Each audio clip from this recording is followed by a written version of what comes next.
everybody! Czerny has composed many etudes with very fast metronome marks. Every pianist knows these etudes and fears them. Many a pianist has tried to reach the prescribed tempos, but few have succeeded. But should Czerny's etudes really be played as fast as he has prescribed? On page 37 of the third part of his piano school, Czerny has given an example of how his etudes should be played. It consists of only 9 bars. It has the tempo allegro vivo, but there is no metronome mark. So we have to determine a metronome number ourselves.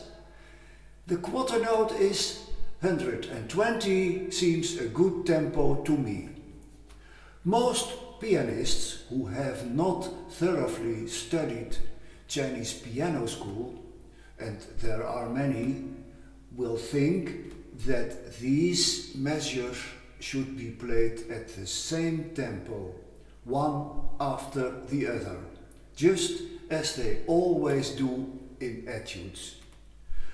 But the few pianists who do know Czerny's piano school will do it differently, as Czerny himself prescribes. We are now going to see together what those 9 bars look like and what Czerny says about them. Here is the example.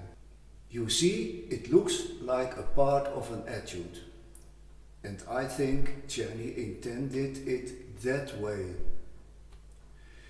He says in paragraph 9 the following. Sudden transitions into another key must also be marked by a change in the time. The time is the tempo. And then the example follows, and then we can read the first 5 bars in time, in tempo. In the 6th bar, a somewhat gradual ritardando. In the 7th bar, a rather more tranquil degree of movement, which nevertheless must not too perceptibly relax the prescribed time. And then, on page 38, still one sentence. In the 8th bar, a gradual return to the first degree of movement. Now, we shall see how this in practice must be played. The tempo is 120. That's this tempo.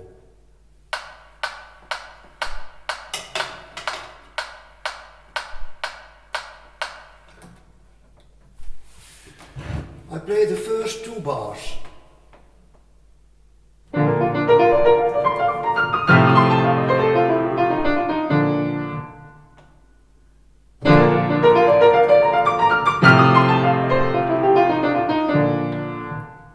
When I play them without emphasis on the first note of bar 2, we must play it like this.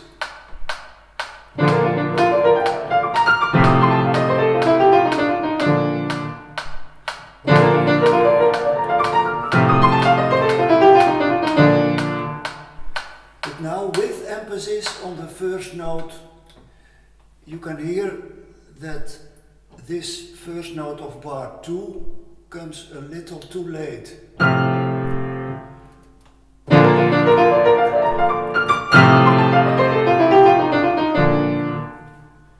Most pianists try to reach the tempo with the ticking metronome on the background. So they play this like this,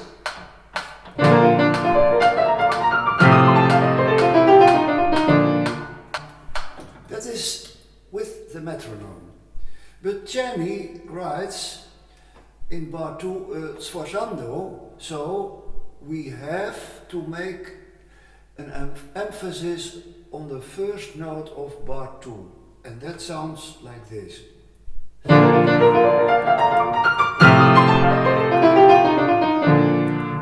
The same in bar 4.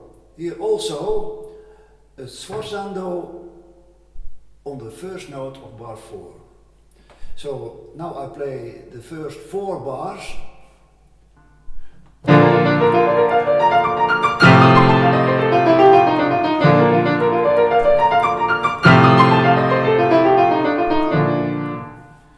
You can hear I give an accent on the first note of bar 2 and bar 4, but it asks a little time. Now bar 5. We can read here the first 5 bars in time. In the 6th bar, a somewhat gradual ritardando. And in the 7th bar, a rather more tranquil degree of movement, which nevertheless must not too perceptibly relax the prescribed time. Now I begin at bar 5. That is fortissimo and then diminuendo, and bar 6 ritardando.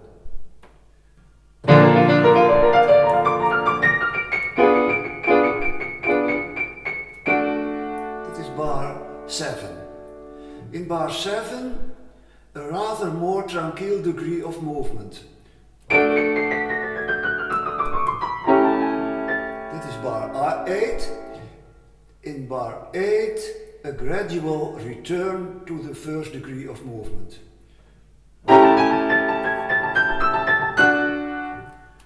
Now from bar 5,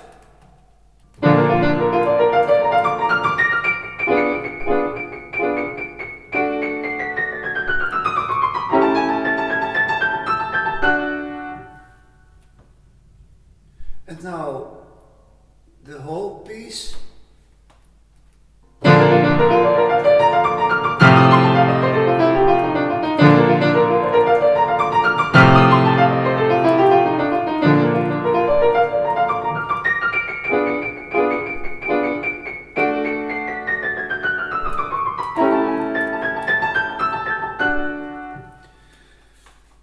And now I play it with ticking metronome. And now I'm going to play it with metronome, with ticking metronome. Then you get this.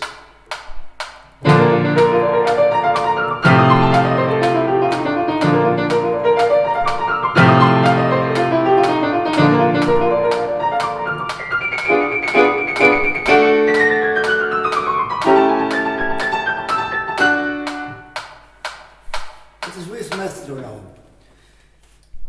You can hear it is a big difference, but this is not the meaning of Czerny. In this way, there is no need to play all his etudes. No. So, I hope you heard the difference between the playing with and without metronome. With metronome, with the ticking metronome.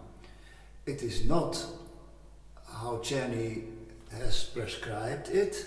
No, he prescribed it in a way that we have to play the etudes in a musical way, not like a machine.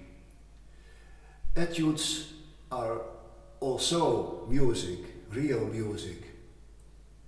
So, I wish you the best, and for now, bye-bye.